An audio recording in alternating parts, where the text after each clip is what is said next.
पादस्य संगते श्री वरलक्ष्मी मातादेव्यै नमः।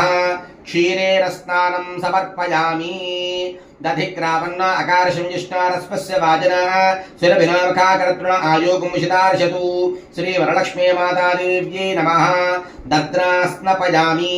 शुक्रवसीति आद्यं शुक्रवसिद्योतिः तेजोऽसि देवावस्तवितात्मना त्वच्चिद्रेण पवित्रेण असो सूर्यस्य रश्मिभिः हिरण्यवर्णां हरणीं सुवर्णरजितस्रजां चन्द्रां हिरण्मयीं लक्ष्मीं जातवेदो ममावह तां महावह जातवेदो लक्ष्मीमनपगामिनीं यस्यां हिरण्यं विन्दे जङ्गामस्वं पुरुषाणहम् अश्वपूर्वां रथमध्यामस्तिनाथप्रबोधिनीं भजतु अलक्ष्मीर्मे नश्यतु मनसः काममाकोतं वाचः सत्यवसीमहि पशूनागं रूपमन्नस्य मयि श्री श्रयतां यशः कर्दमेन प्रजा